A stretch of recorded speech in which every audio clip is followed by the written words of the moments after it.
Why was the man with the RPG launcher falling before anyone pulled the trigger? The hillside erupted. Rock and dust exploded into the air like a living thing trying to tear itself apart. Lieutenant Cole Ramsay pressed his face into the dirt, feeling the percussion of mortars shake through his teeth, his bones, his soul. SEAL Team Bravo 2 hugged whatever cover they could find in the coast valley, and there wasn't much. The problem with walking into a kill box is you don't know it's a trap until it's already closed. Ramsay, we've got movement on the eastern ridge. Petty Officer Derek Walsh's voice crackled through the comms, barely audible over the cacophony of gunfire. Cole risked a glance upward through the haze of smoke and settling debris. He counted at least 20 hostiles advancing down the slope. Behind them, more shadows moved between the rocks. They'd walked straight into an ambush, and the enemy had sprung it perfectly. "How many?" Cole barked into his radio. "Too damn many," came the reply from Sergeant Marcus Quinn, positioned 30 yards to Cole's left. "We're looking at 3-to-1 odds minimum." Cole's mind raced through tactical options. The valley walls rose steeply on both sides, funneling them into this narrow corridor like cattle to slaughter. Air support couldn't reach them. The weather had turned foul, clouds hanging low and thick over the mountains. The extraction point was 2 clicks north, but it might as well have been on the moon. "Bravo 2, this is Ramsay. Establish suppressing fire on eastern targets. We need to buy time for." An RPG streaked overhead so close Cole felt the heat wash across his helmet. It impacted 50 meters behind them, sending a boulder the size of a jeep tumbling down the scree. "They're trying to cut off our retreat," Walsh shouted. Cole watched the enemy forces maneuvering with practiced efficiency. These weren't scattered insurgents. This was a coordinated military operation. Someone had known exactly where Bravo 2 would be, exactly when they'd be vulnerable. A burst of machine gun fire raked across their position. Cole heard a grunt of pain and saw Petty Officer James Chen go down, clutching his shoulder. Corpsman Taylor Briggs was already moving, crawling through the chaos to reach the wounded operator. "Chen's hit," Briggs called out. "Shoulder wound, but he's losing blood fast." The situation was deteriorating by the second. Cole counted his remaining effectives.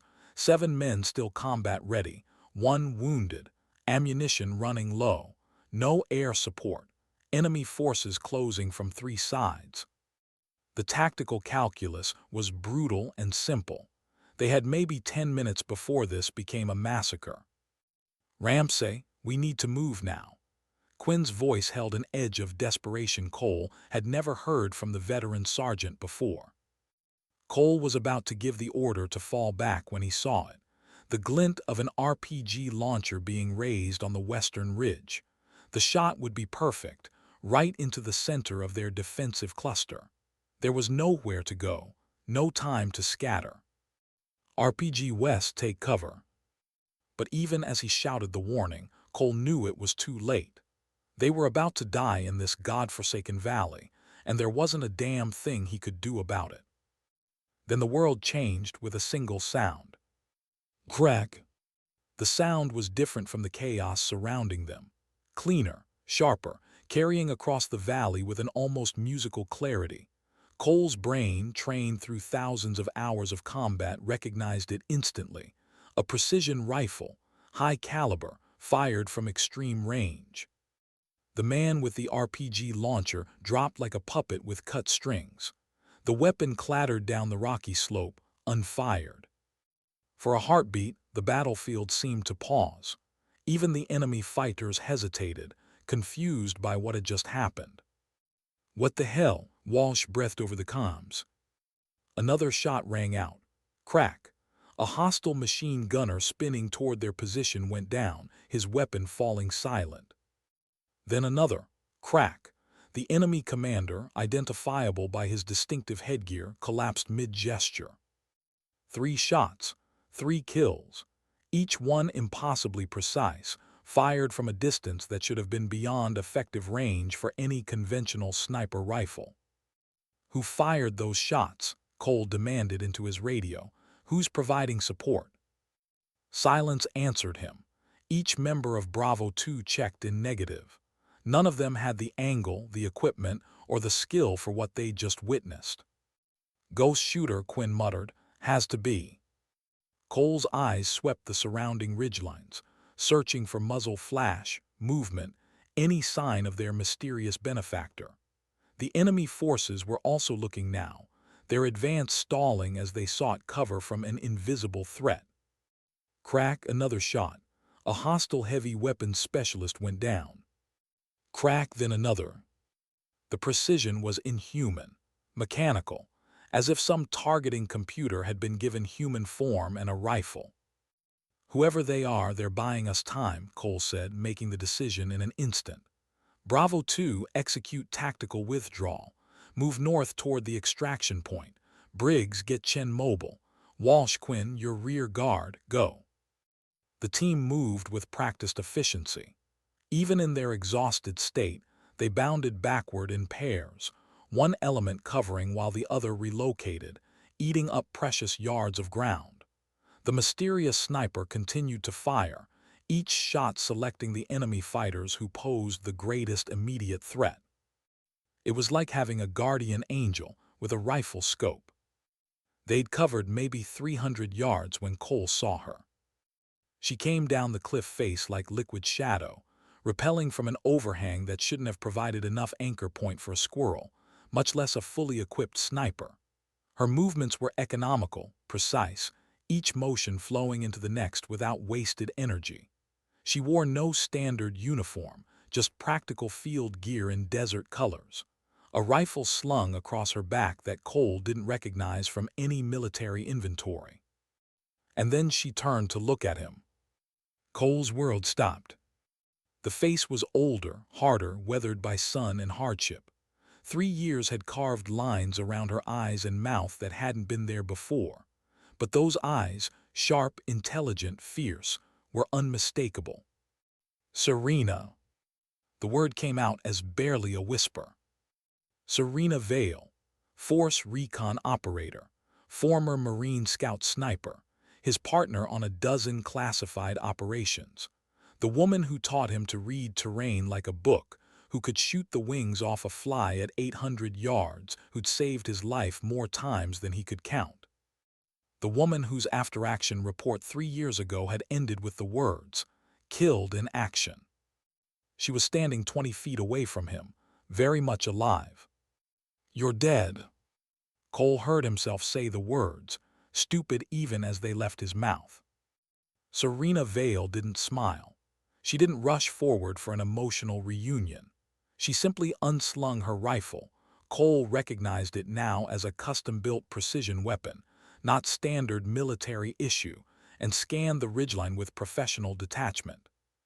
"We need to move," she said. Her voice was different too, rougher, like it hadn't been used for casual conversation in a very long time. "They'll regroup in less than 5 minutes. This valley becomes a death trap when they bring up their mortars." "Serena, move first, talk later." She was already heading north, her stride covering ground with an efficiency that suggested she knew every rock and crevice in this godforsaken valley. Cole forced his brain back into tactical mode. She was right. Whatever impossible situation had just presented itself, survival took priority over answers. "Bravo 2, we have additional friendly. Continue north double time." The team moved out, casting confused glances at the woman who'd appeared from nowhere. Walsh fell in beside Cole, his voice low. "Sir, who is?" "Later," Cole cut him off. They pushed hard for the next 40 minutes. Serena ranged ahead like a ghost, occasionally disappearing behind rock formations only to reappear further up the trail. Always checking, always alert.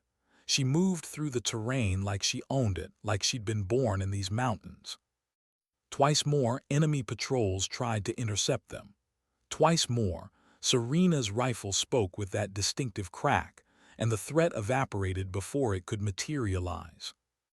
By the time they reached the extraction point, Cole's lungs were burning and his legs felt like lead. But they were alive, all of them. The helicopter appeared through a break in the clouds, rotors beating the air into submission. As Bravo 2 loaded up, Cole finally had a moment to really look at Serena in daylight.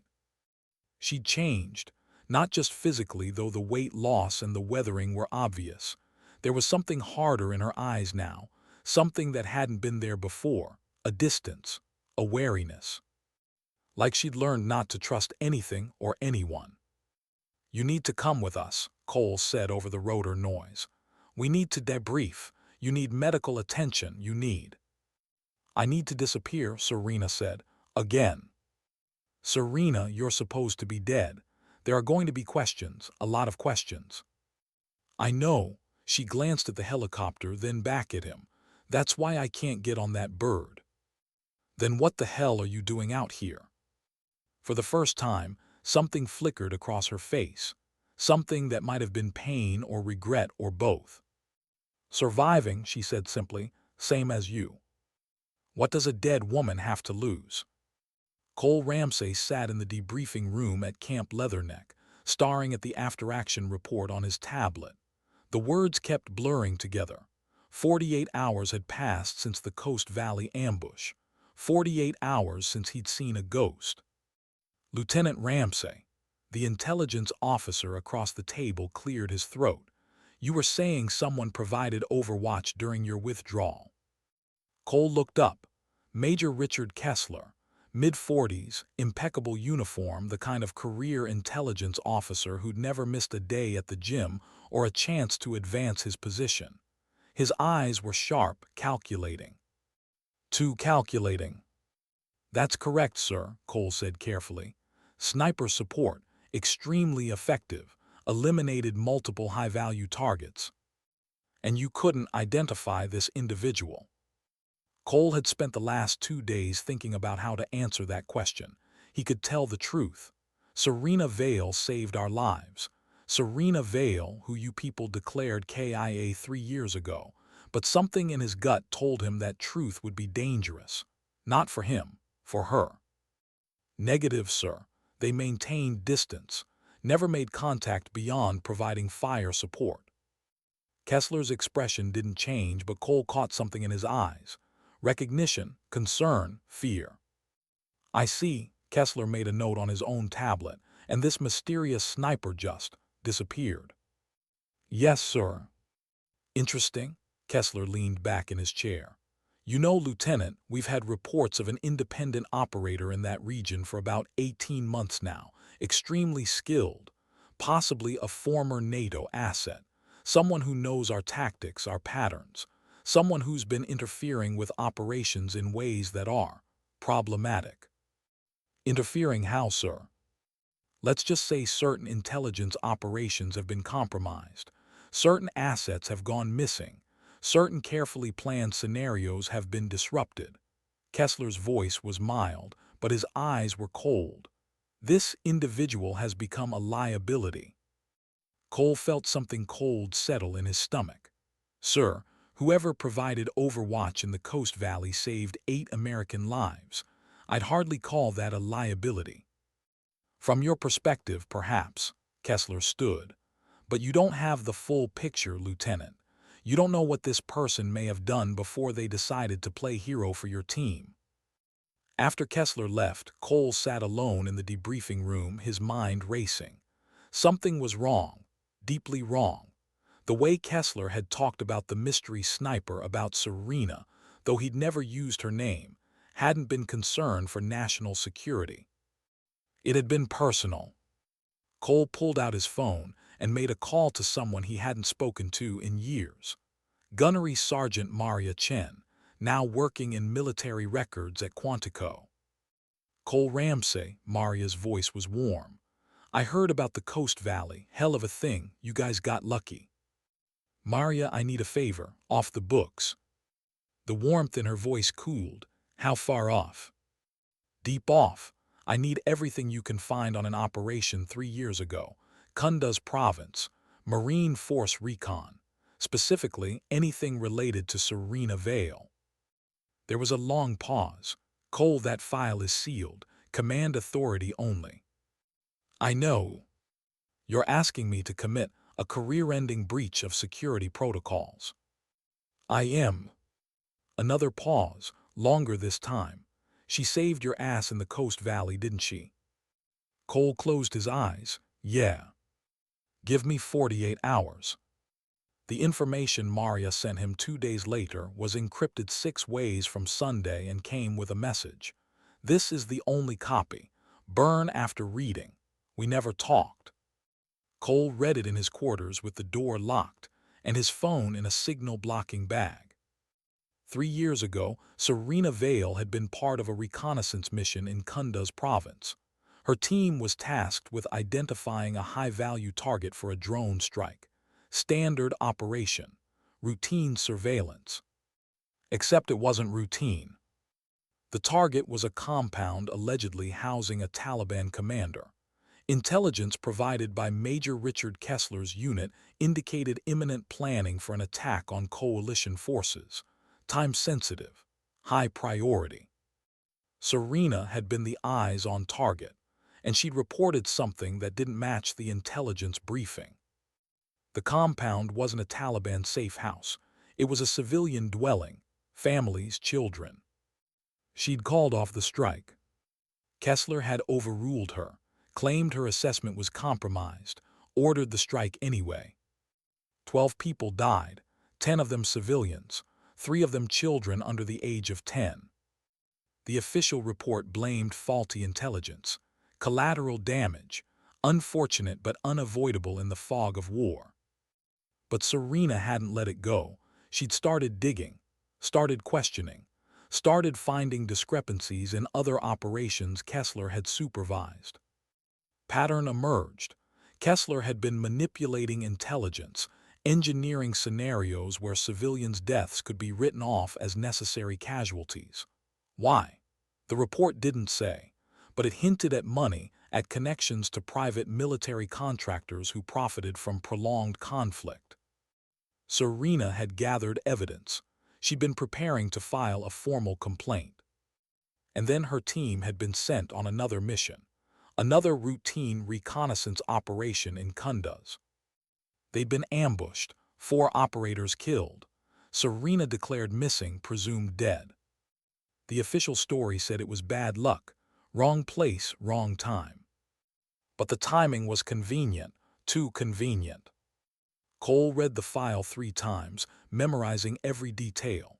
Then he burned it, watching the pages curl and blacken in his trash can. Serena hadn't died in that ambush. She'd survived, and she'd stayed dead because being dead was safer than being alive and knowing what she knew. For 3 years she'd lived in the mountains, a ghost, surviving on skills that made her one of the best operators the Marines had ever produced. Watching, waiting. But she hadn't just survived, she'd been active. Those interference Kessler mentioned, those disrupted operations, Serena had been sabotaging him. Quietly, methodically, saving lives he was trying to trade for profit and advancement. And now Cole understood why she couldn't come in from the cold. Because the people who'd tried to kill her once were still in positions of power. The question was, what was he going to do about it? How do you prove the dead can speak? Cole found her 3 days later, or rather she found him. He was running a solo reconnaissance exercise in the foothills outside Camp Leatherneck when she materialized from behind a rock formation like smoke given form. "You've been looking for me," Serena said, not a question. "You've been following me," Cole replied. "Had to make sure you weren't leading them to me. Them being Kessler and whoever else tried to kill you." Serena's expression didn't change, but something flickered in her eyes. "You've been digging." "I had help." Cole unslung his pack and pulled out a water bottle, offered it to her. She hesitated, then took it. "I know what happened in Kunduz, both times." "Then you know why I can't surface, why I'm better off dead." "You're not better off dead, you're just waiting." "For what?" for someone to give enough of a damn to help you prove the truth.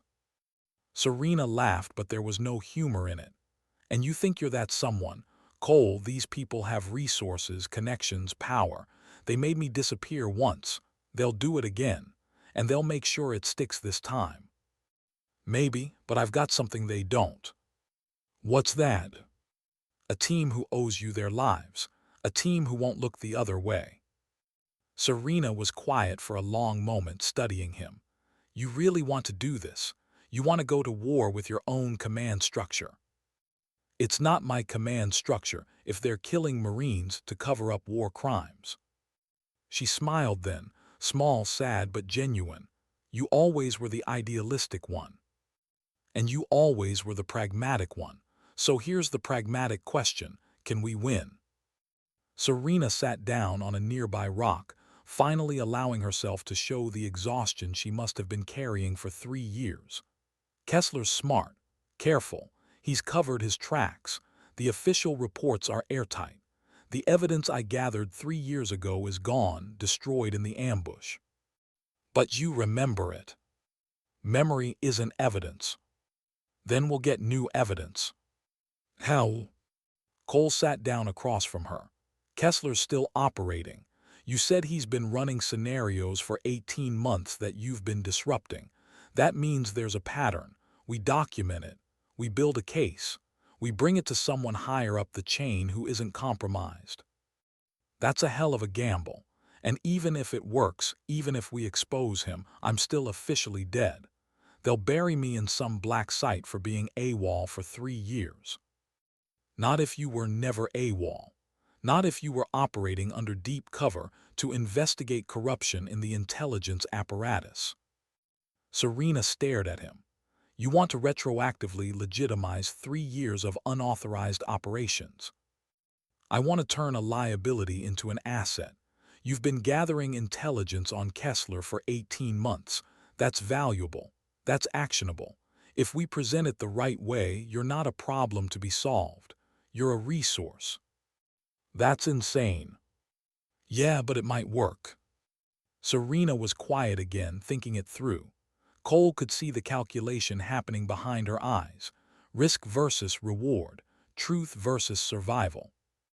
If we do this, she finally said, if we really do this, we have to be smart, methodical. We can't give them any reason to paint this as revenge or paranoia. Agreed. And we need more than just your team. We need someone in the command structure we can trust, someone with enough rank to make this matter. Cole thought about it. General Patricia Hawthorne. She runs Special Operations Command Central. She's old school, doesn't tolerate corruption, came up through the ranks instead of political appointment. Can you get to her? Maybe, through proper channels. It would take weeks, and that gives Kessler time to figure out what we're doing. Then we don't use proper channels. Serena stood. We ambush her, corner her somewhere she can't ignore us, make her listen. That's career suicide if we're wrong. We're not wrong. For the first time since Cole had seen her in the Coast Valley, Serena's voice held absolute certainty. Kessler is dirty. His operations have gotten people killed. If we don't stop him, more will die. Cole stood as well. Okay, then let's go hunting. Serena extended her hand. Cole took it. Her grip was strong, calloused, the hand of someone who'd survived impossible odds. Thank you, she said quietly, for believing me, for giving a damn. You saved my team. You saved my life. This is the least I can do. No, Serena held his gaze. This is the most anyone's done for me in 3 years. What happens when the ghost refuses to stay buried? General Patricia Hawthorne was not a woman who appreciated surprises, but the knock on her quarters at 0200 hours was definitely a surprise. She opened the door to find Lieutenant Cole Ramsay standing at attention, and behind him, a woman she didn't recognize wearing civilian clothes and carrying herself like an operator. Lieutenant Ramsay, Hawthorne said, her voice dangerously calm. This had better be important. It is, ma'am. May we come in? Hawthorne studied them both. Something in Ramsay's eyes, determination, yes, but also fear, made her step aside. 5 minutes. Once the door closed, Ramsay didn't waste time. "General, this is Gunnery Sergeant Serena Vale, Force Recon, officially killed in action 3 years ago in Kunduz province." Hawthorne's expression didn't change, but Cole saw her hand move slightly closer to the phone on her desk. "Lieutenant, if this is some kind of—" "It's not, ma'am." Serena stepped forward. "I'm alive, and I need to tell you why I've stayed dead." For the next 30 minutes, Serena laid it out. The Kunduz operation, the civilian casualties, the evidence she'd gathered, the ambush that had been meant to silence her. 3 years living in the mountains, surviving, watching, documenting every operation Kessler touched that resulted in questionable casualties. She had names, dates, coordinates, a pattern of intelligence manipulation that had resulted in at least 18 civilian deaths and multiple compromised operations. Hawthorne listened in silence. When Serena finished, the general sat back in her chair, her expression unreadable. "That's quite a story, Gunnery Sergeant." "It's the truth, ma'am. And you have evidence to support these claims." "Some, not enough to make it stick in a formal investigation, without cooperation from within the system." "I see." Hawthorne looked at Cole. "And you, Lieutenant, you're willing to stake your career on this?" "Yes, ma'am. Bravo 2 is alive because Sergeant Vale intervened in the Coast Valley. If she says Kessler is dirty, I believe her." "Belief isn't evidence." "No, ma'am, but it's a start." Hawthorne stood and walked to her window, looking out at the dark base beyond. "Major Kessler is being considered for Deputy Director of Defense Intelligence. He has powerful advocates. Going after him with anything less than ironclad proof would be problematic." Cole felt his stomach sink. This was it, the moment where the system protected itself instead of doing what was right. But then Hawthorne turned back to face them. "Which is why we're going to be extremely careful about how we proceed. Sergeant Vale, if you're willing to come in from the cold officially, I can authorize a discreet investigation. Deep background, limited personnel, maximum security. We do this quietly until we have enough to make formal charges." Serena exchanged a glance with Cole. "And if the investigation determines I'm wrong?" "Then you face charges for being AWOL for 3 years and conducting unauthorized operations. But given the circumstances, I'd advocate for leniency. Probably administrative discharge, nothing criminal." "And if I'm right?" Hawthorne's expression was steel. "Then we burn Kessler and everyone who helped him, no matter how high up it goes." "I accept, ma'am." "Good." Hawthorne picked up her phone. "I'm going to make some calls. As of this moment, Sergeant Vale, you're under my direct authority. Protective custody until we can sort this out. Lieutenant Ramsay, you and your team are reassigned to my direct command as well. I want operators I can trust on this." Over the next 6 weeks, the investigation unfolded with methodical precision. Hawthorne brought in a team of military investigators who specialized in corruption cases. They interviewed witnesses, pulled operational reports, cross-referenced Serena's documentation with official records. What they found was damning. Kessler had been running a scheme for at least 4 years. He'd been selling intelligence to private military contractors, manipulating operations to create situations that benefited his outside business interests. The civilian casualties weren't just collateral damage. They were intentional, designed to destabilize regions and create demand for the very services his contractor friends provided. Serena's ambush 3 years ago hadn't been random. It had been specifically arranged. Kessler had fed her team's location to hostile forces, ensuring they'd walk into a kill zone. He tried to murder 5 Marines to protect his profit margins. The evidence was overwhelming, but Kessler was connected, powerful. The investigation had to be airtight. Finally, after 6 weeks of careful work, Hawthorne made her move. Can the truth survive its burial? The arrest happened at dawn. Military police detained Major Richard Kessler as he was leaving his quarters for his morning run. His face registered shock, then rage, then finally cold calculation. "This is a mistake," he said calmly. "Whatever you think you have, it won't hold up." "We'll see," Hawthorne replied. The investigation went public within hours. The military justice system, for all its flaws, proved surprisingly resilient. Kessler's story fell apart under scrutiny. Other operators came forward with concerns they'd had about his intelligence assessments. An audit of his communications revealed suspicious gaps during the period of Serena's captivity. The forensic evidence supported everything she'd claimed.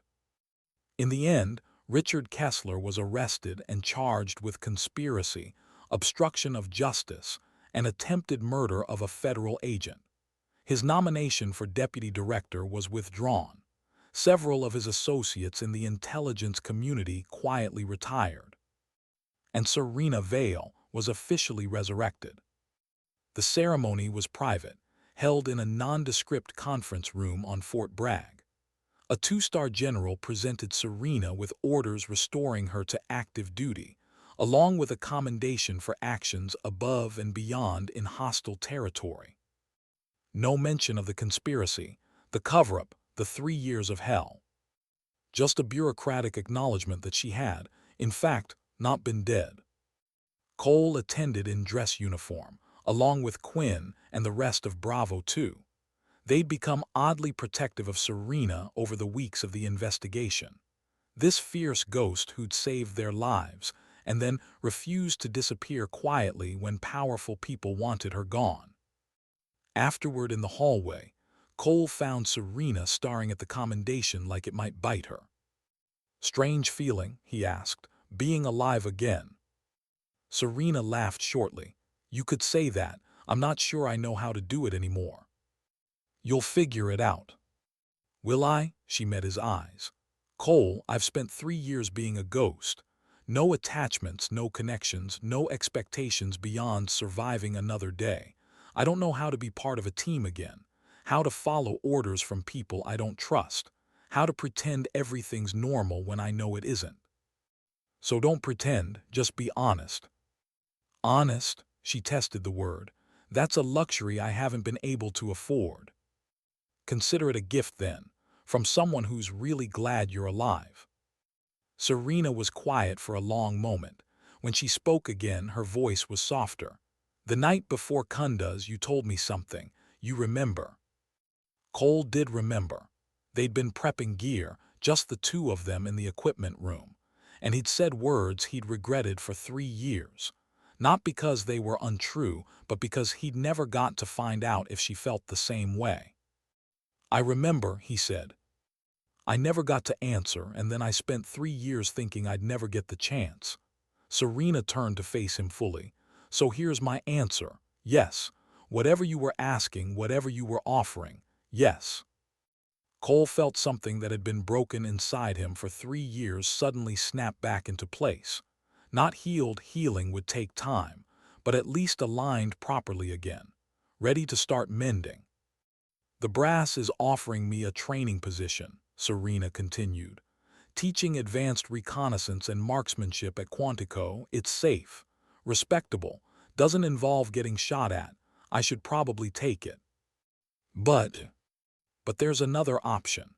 A joint task force being assembled to investigate and clean up other potential intelligence failures in the region. They need someone who knows the terrain, knows the players, doesn't have any illusions about the system." Serena paused. "Sounds dangerous. Probably. But at least it's honest danger, not the kind where your own people are trying to kill you." She looked at him. "They want to know if I'd recommend anyone to lead the security element. Someone with experience in unconventional operations and a demonstrated unwillingness to accept convenient lies." Cole understood what she was asking. "My team is being reassigned. We could probably be talked into a change of orders.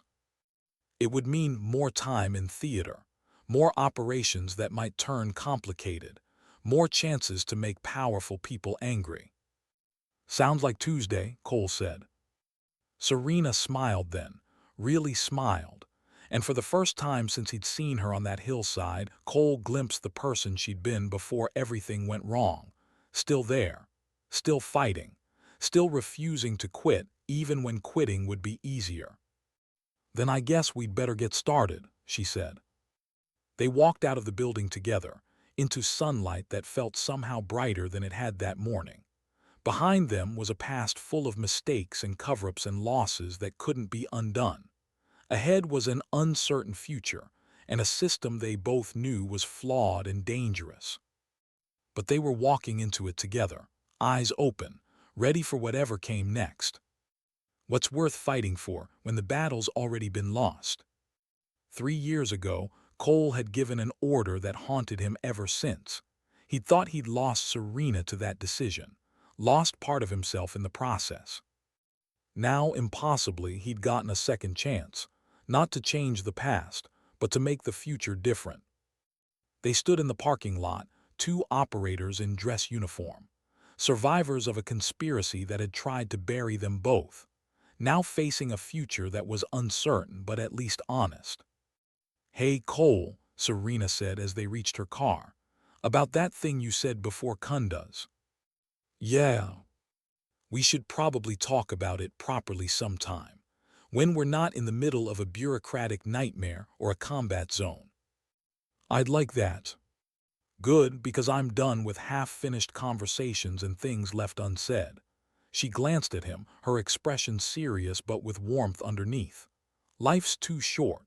I've died once already, not planning to make that mistake again." Cole laughed, and it felt good. Felt real in a way that few things had over the past 3 years. "Deal, no more dying, and no more leaving things unsaid." "It's a plan." Behind them, the wheels of military justice would continue turning. Trials would happen. Reports would be filed. The system would slowly, painfully acknowledge its failures and make promises to do better. But out here in the sunlight, Cole and Serena were done being victims of the system's failures. They were done with guilt and ghosts and convenient lies. They were alive, they were together, and they had work to do. "This task force," Cole said, "when do we start?" 2 weeks. Plenty of time to get our gear squared away and brief the team." "Plenty of time," Cole agreed. Then, with a slight smile, "Think you can teach me that trick you pulled with the 8-centimeter rock gap?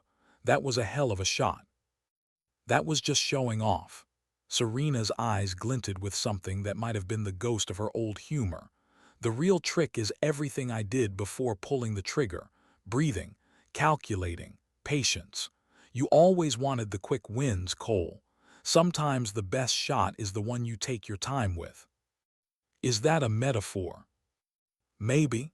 She started walking toward her car. "Come on.